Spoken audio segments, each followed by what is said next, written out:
Hey, everybody. We've got Scott Perry with Creative on Purpose, a community that helps you achieve your life and business priorities more efficiently and effectively. We dive into the difference between learning versus applied knowledge, where too many entrepreneurs get stuck, and how he's not your accountability coach. Check it out.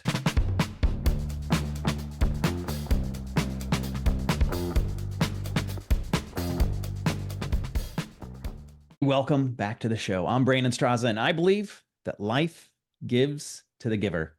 And today we have got Scott Perry of Creative on Purpose to help you lead with the give. Scott, welcome to the show, man.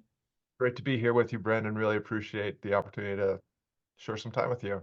Absolutely. And obviously the listeners, as opposed to waiting to the end of the show for our members, where's the best place to connect with you outside of the give that we'll tease at the end of the podcast?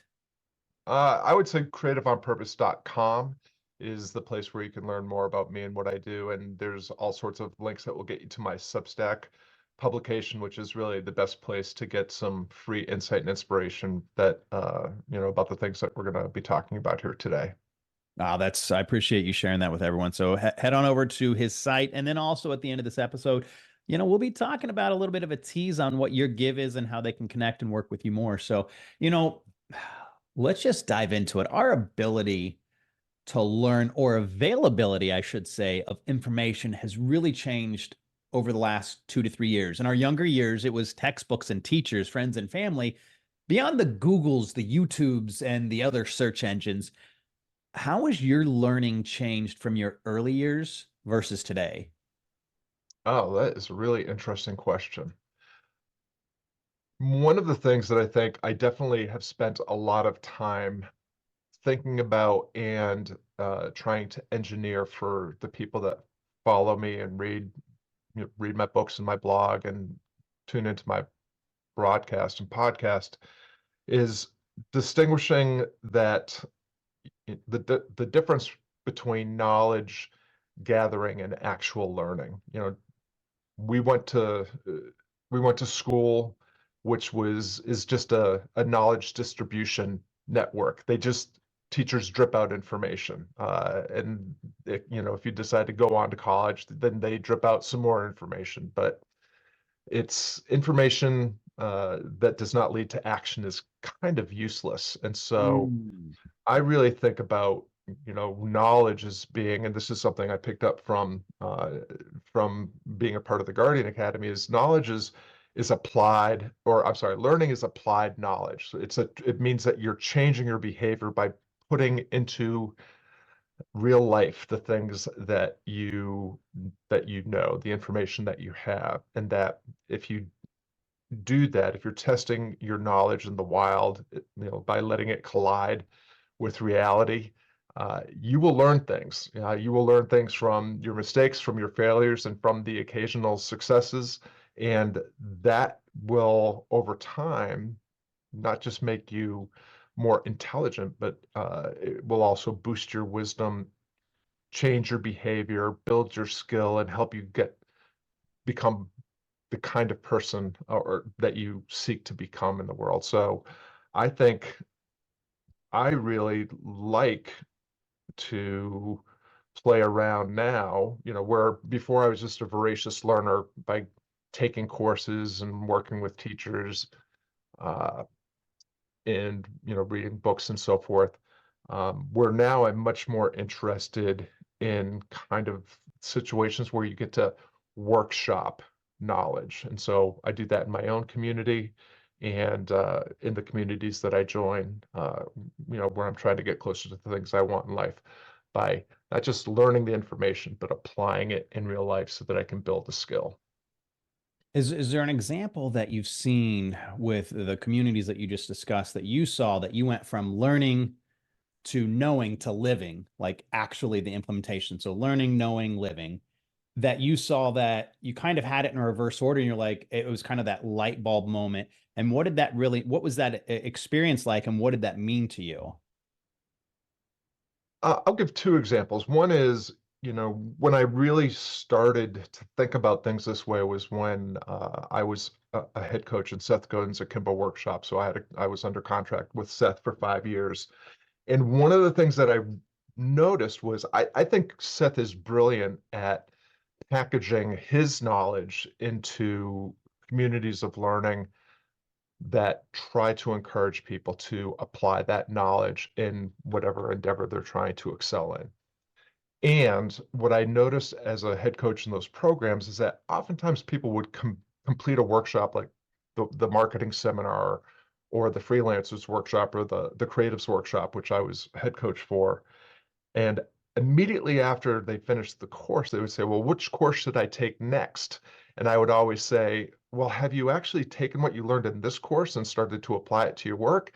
And oftentimes the answer was no. And it revealed to me that this idea of just knowledge gathering, information gathering is a really seductive way to hide from doing anything meaningful, from getting anything meaningful done, because it feels like work. Like taking a course feels like you're doing something worthwhile. It feels like the changes actually happen just because you know something.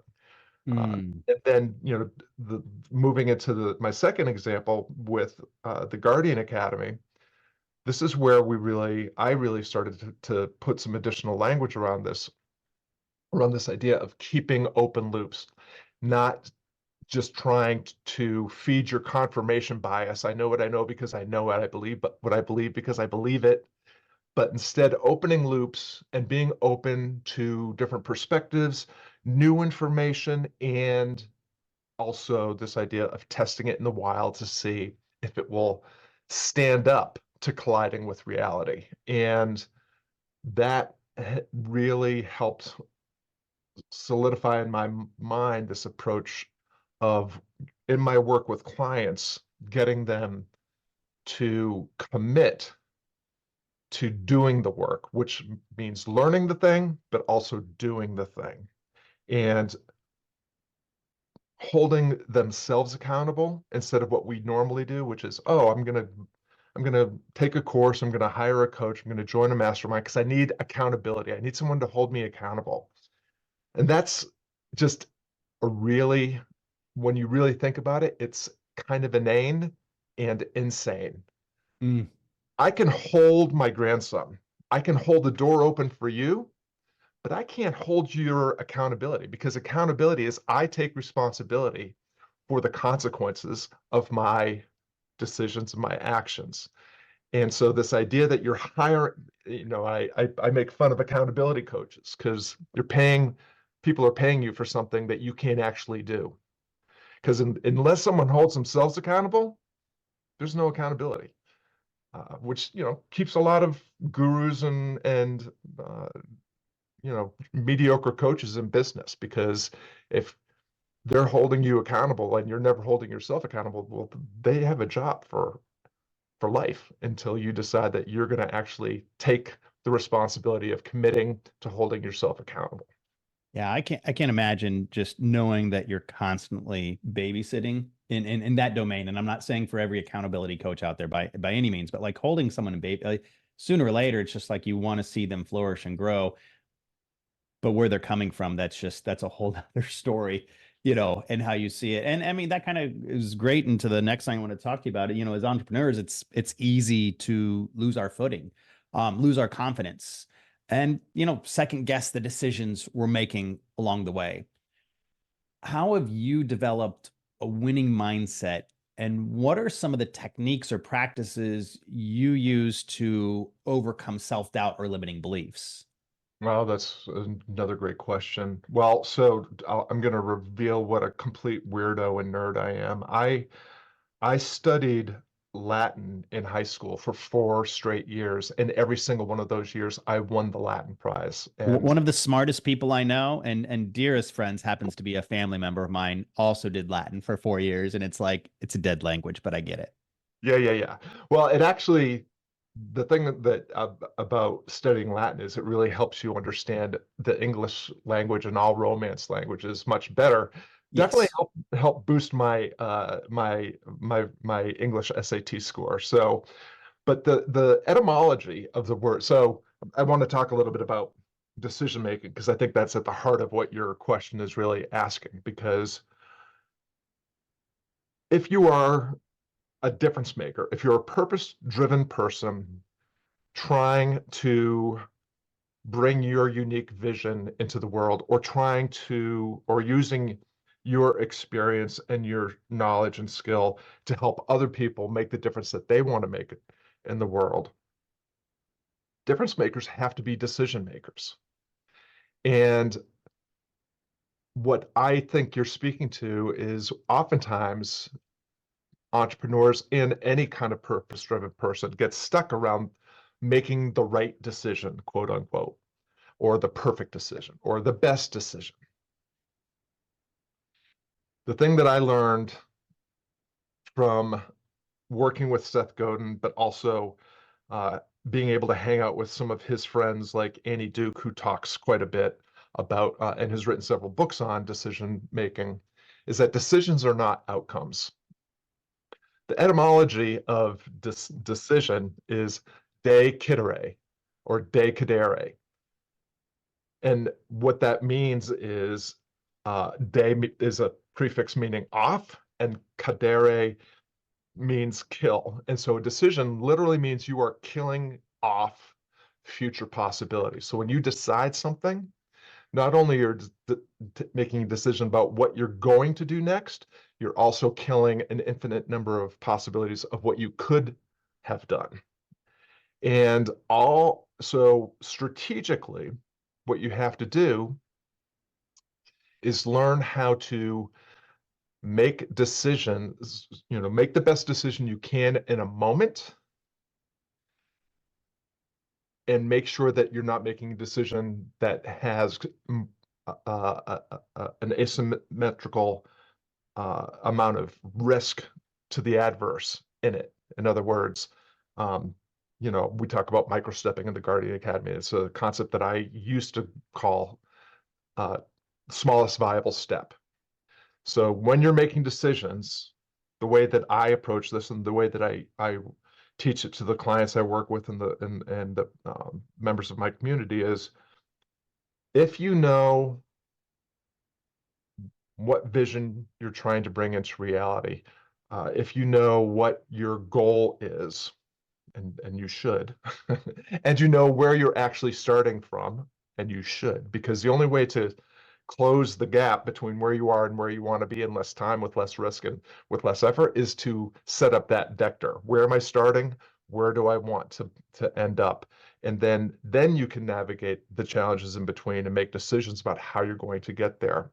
And to do that, I use a three-step process called notice, name, navigate. You have to notice what's going on.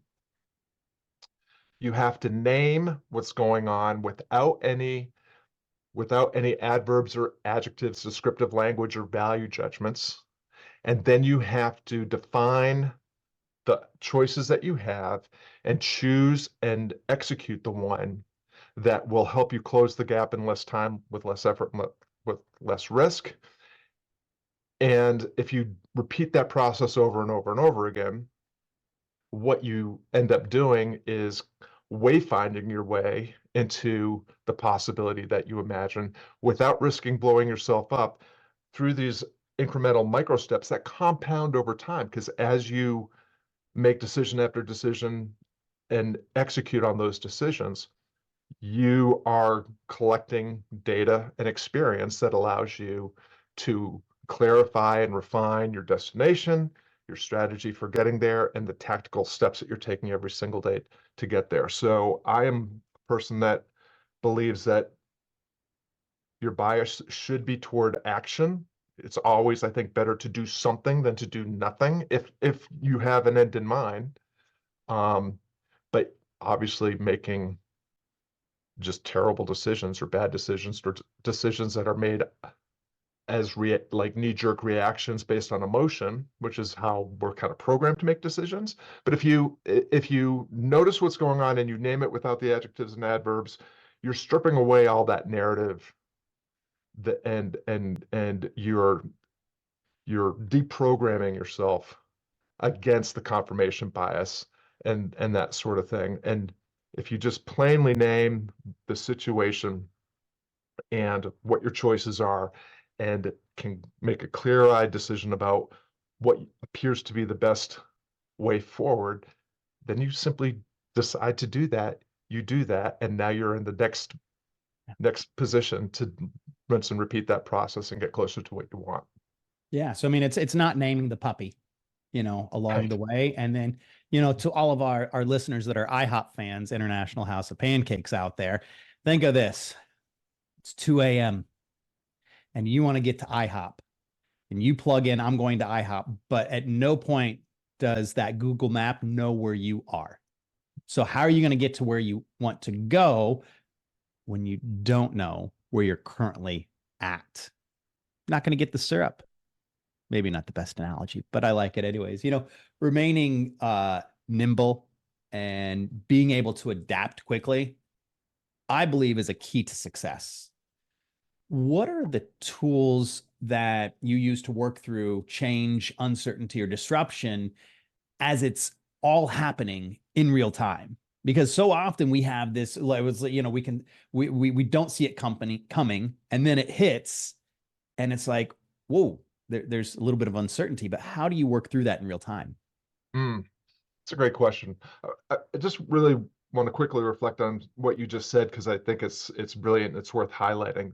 You have to know where you're starting from and where you want to go. You also have to understand that as you are moving from where you are to where you want to be, that you can't know what opportunities and obstacles lay ahead, which is why navigating with Google Maps is so much better than the way we used to with MapQuest, because, whether it was an old road map or printing out instructions on MapQuest, it just gave you a step-by-step process for getting somewhere. But if a tree went down across the road, or there was heavy traffic, or the place that you were going to burnt to the ground, you didn't you just kept going. If the bridge was out, you just kept driving. So Google Maps allows you to course correct and navigate around through and past obstacles and take advantage of opportunities that will help you get there faster. So I think, honestly, Brandon,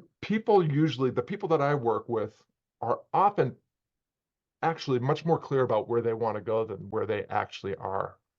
And I think that's just boils down to, again, to reference my nerdy affection for Hellenistic philosophy. Above the Oracle of Delphi, the the first of the three proclamations is know thyself. Mm. This exhortation, know thyself. And I think that most of us don't pay enough attention to that maxim, and we don't spend enough time actually knowing who we are, and to just weave it into your point, like making these decisions in real time. Well, number one, we have to understand that the only time that we can actually make a difference and the only time that we can actually make a decision is in the here and now. And so for me, I have this phrase that I share with clients: choose your story, choose your future. We're creatures that make sense of ourselves, each other, and our situation through narrative. I'm telling myself a story about who I am that's probably got a lot of negativity built into it based on, just my upbringing and the way I think about myself compared to the people that I aspire to be more like, and based on the stories that I hear from people that maybe don't really care that much about me, but have an opinion and so forth.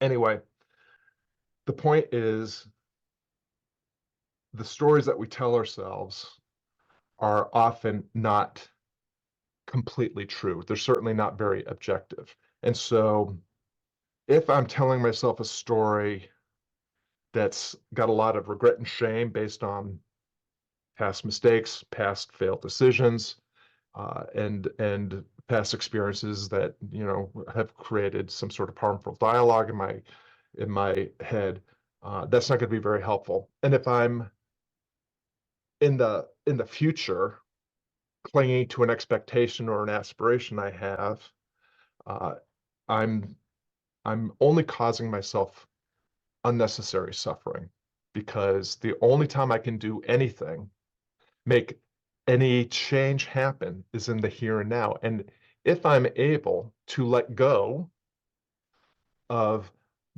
my inner dialogue about regret and shame about things that have happened in the past, and fear and anxiety about things that might happen in the future, I'm actually able to just work on the problem instead of letting a problem continue to work on me.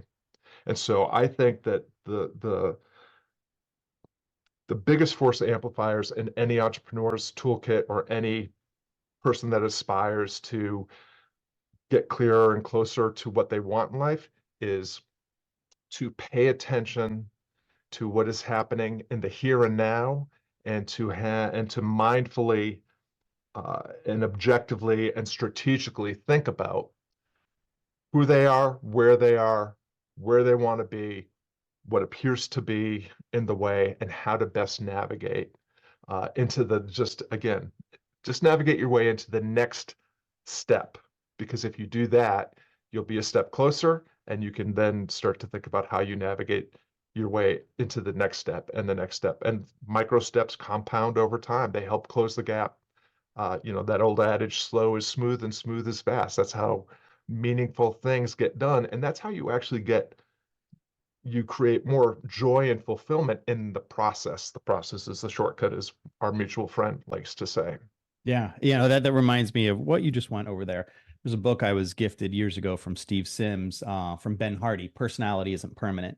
And that kind of started getting me going down the road of understanding our past, present, and future, and how our past emotions, actions are still impacting our present because we're allowing that emotion, that decision to actually, we're coming from a biased position, and how we can rewrite our past to change our present and impact our future as if it's already happened. And that's really important there, especially in the entrepreneurial space. But I don't want to just like tout the entrepreneurial space. I'm talking in any space, any domain. At the end of the day, if we can come at it and not allow these past decisions, I'm not going to say it and sit there and say that they aren't important, but it doesn't mean that one is like the other, and how we're going to, continue through that same loop right there. No, that was great. I appreciate you sharing that with us, because again, Ben's an amazing author, and have moved on from some books in there that you and I have shared before. But check it out if that's something with what Scott's saying right there. Scott also has some books out there, but Personality Isn't Permanent is a good read, pretty fast read right there. When someone invests in their future, they have a better than vague idea of what they're going to get. We're able to have some form of expectation of the type of people that are going to be in the room and what the outcome could be. What should people expect when they enter your reality? Mm, yeah, interesting. Well, again, just want to reflect on what you said a minute ago around just like, if you let a bad decision or a bad outcome from a past decision keep you stuck or humble and hiding, all you're doing is letting a bad decision or a decision that didn't work out um, burn you twice. So, Mhm. decision makers, difference makers make decisions, and decision makers make decisions. So just want to highlight the value of just continuing to lean into the decision making. What can people expect if they're going to enter my world is, number one, just to circle back to what we were saying earlier. I am not your accountability coach. Like, you should not come to me unless you are ready to hold yourself accountable and commit to doing the work necessary to close the gap between where you are and where you want to be. I help people that are solopreneurs and people that are freelancers and coaches and creatives. Uh, I can help a wide variety of people achieve a wide variety of goals, because it's all based on three basic ideas. I focus on first principles thinking, or reasoning from first principles. I think they're just always going to be just a very few. I usually boil it down to no more than three fundamental things that need to happen for you to get from where you are to where you want to be. And we just focus on those things, which means that we have to prune a lot of the things that you're currently doing that aren't helping you. And so we tend, entrepreneurs in particular, but creatives, coaches, we all take on way too many things because we're paying attention to what other people in the space are doing and what all the the gurus and the influencers are telling us we need to do. And it actually doesn't take that much. Like if you're an entrepreneur, what you need is an irresistible offer, an eager audience, and a strategy, a sales strategy that puts that offer in front of that audience. Just get those three things right. Now it sounds simple because it is simple, but simple isn't easy. List those three things just in order. If you first principles thing, give us those three pieces right there, the basic ideas.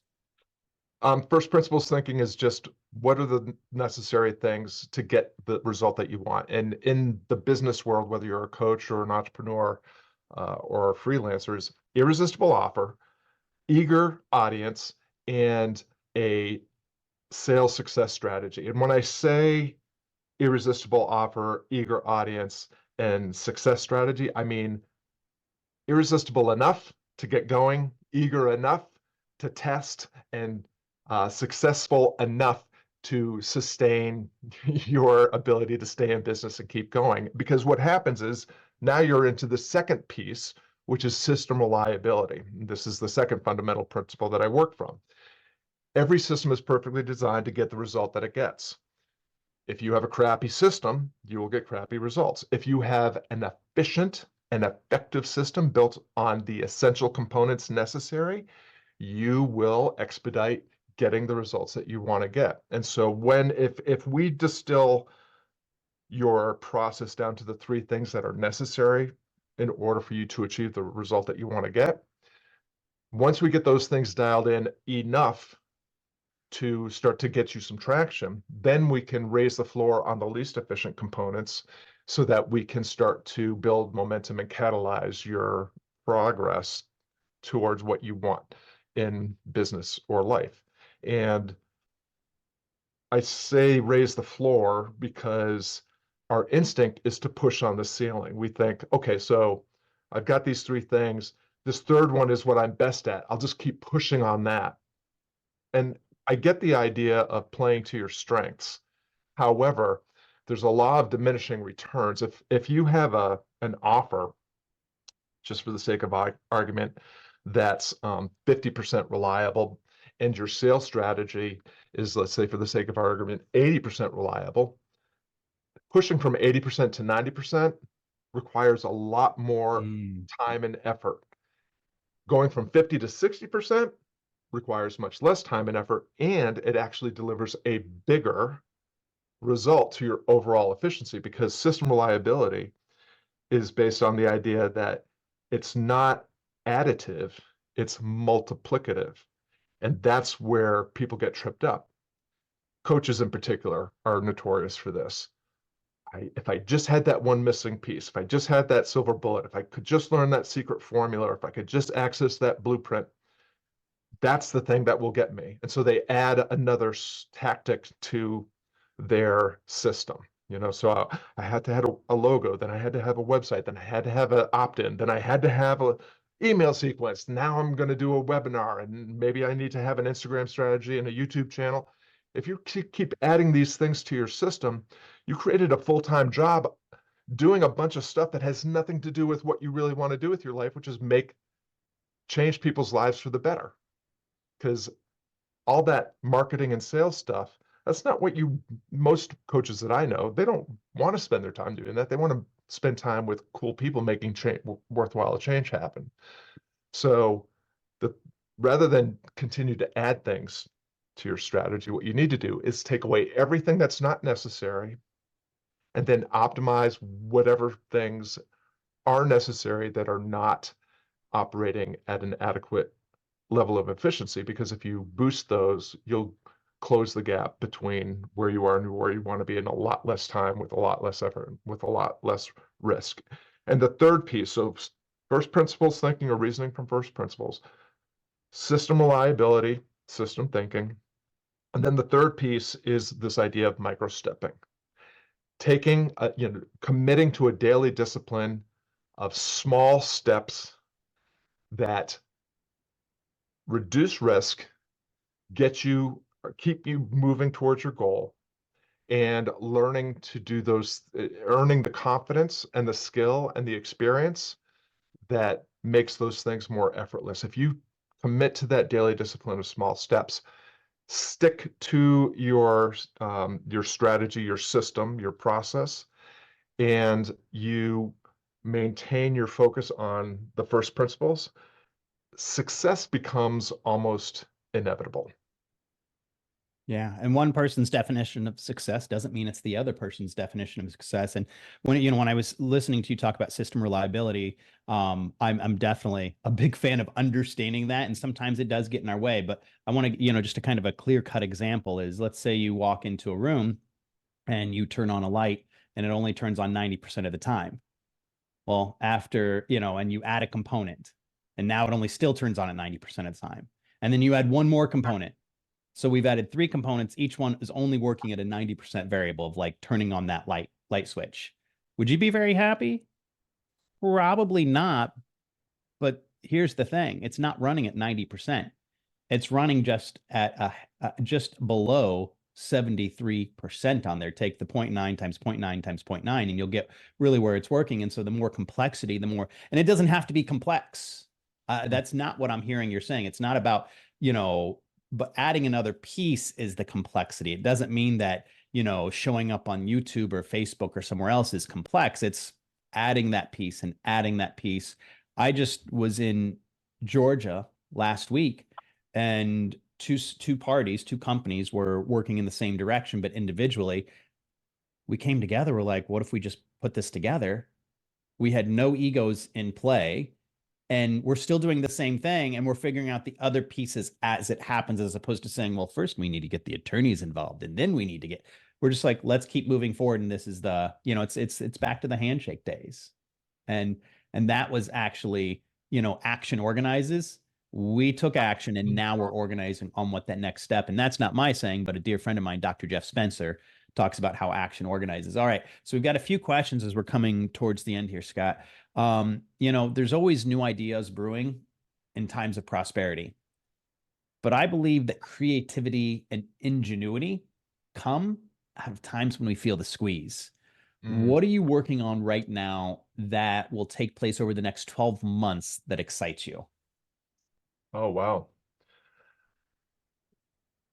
I'm always, there's always things that are kind of bubbling on the back burner. I, I do not lack for coming up with ideas and ingenious ways that I could actually get in my own way and spread myself too thin.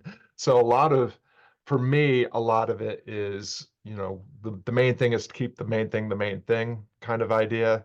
So right now, I am really, and you and I have spoken about this, I've been a leader on the Success Founder platform for a little over a year and am excited to actually, rather than create a bunch of new things. I've been doing this for almost a decade in terms of my blogging and my book writing and my broadcasting and coaching. I have a ton of content and I have not leveraged any of it in as fully as I should and could, because when you continue to iterate and innovate the ideas that you already have, you're actually refining them and it's a force amplifier for making good work, good ideas, better ideas, good products and services, better products and services. So I would say that for me, 2024 is definitely the year that I have decided I am going to, and I would never say never, in terms of, I try not make promises that I may or may not have to retract in the future, near or far. But I have a ton of stuff out there already. So 2024 for me is the year where I'm going to really iterate and refine and improve the things that I already have so that I can connect with more of the right people and help them more efficiently and effectively make the changes that they want to make in their lives. And I think, the Success Finder platform and the community I'm building there will have a big impact on that. And that the courses that I have there and the courses that I'll be putting there are just going to be iterations and refinements of things that I've done in the past that I already know work, but I want to make them work better. And so that the people that collide with them can better execute the things that they need to do to make the change that they want to make in their lives or business. Yeah, and I love the work that you're doing, you get to do over at TSF, but just the people, because I've been able to interact with some of the people in some of your calls, and they're truly givers. They've got deep souls, and they Mm. care about the person in arms next to them. I believe that leading with the give mentality, like that's the principle in which I've based every company partnership, and uncoincidentally, it's the name of the podcast, The Give. We ask that every guest on this podcast share a little sneak peek of what their give will be for our listeners placed over at TSF. Scott, what have you brought for us today to give to the listeners? One of the projects that I worked on last year that I actually got some help from our mutual friend Jeff Moore on is Mm. this very short handbook called The Art of Encore Living. A lot of folks, as they are nearing the end of their career or their tour of duty as parents, or maybe even younger people who just don't want to play the game of life that was designed and sold to them, but would rather play their own game by leveraging their unique ability and building things that are theirs that will help the kind of people that they want to do that work with and for. This idea of encore living is the first half of life is all about external instruction and validation. Second half of life is about internal instruction and validation, knowing yourself, honing and leveraging your skills to live your legacy and to do meaningful work that you find fulfilling with and for people that you care about. So what I did with the Art of Encore Living is I took 9 principles that have their foundations in ancient philosophical and spiritual traditions that are time tested, but also scientifically vetted by positive psychology, neuroscience, and these sort of things.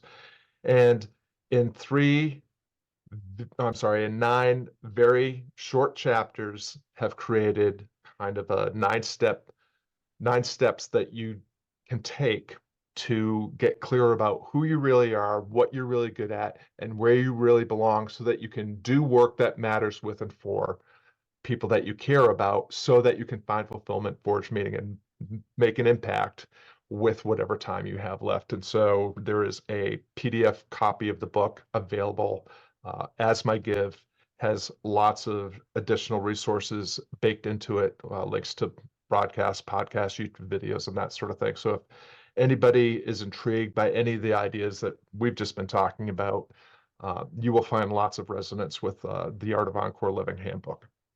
Yeah, I've thoroughly enjoyed today's conversation, from like talking about decision making to system reliability to, making good decisions. There was a piece in there that we talked about, which was you can make a good decision with a bad outcome. And it still is a good decision. You can make a bad decision with a good outcome, and it's still a bad decision. So, if you can picture this 4 quadrants right there, good decision, bad outcome, good decision, good outcome. And how you are viewed based off of what that outcome is, it still doesn't mean it was a good or bad decision. So I've enjoyed my time. I'm looking forward to sharing this out there. We have got Scott Perry with Creative on Purpose. Scott, thank you so much for the time that you spent with us today and for your give. Appreciate it, Brandon. This has been a great conversation and just always enjoy the time I get to spend with you and hope this was helpful for other people. Absolutely. All right. Thanks, Scott.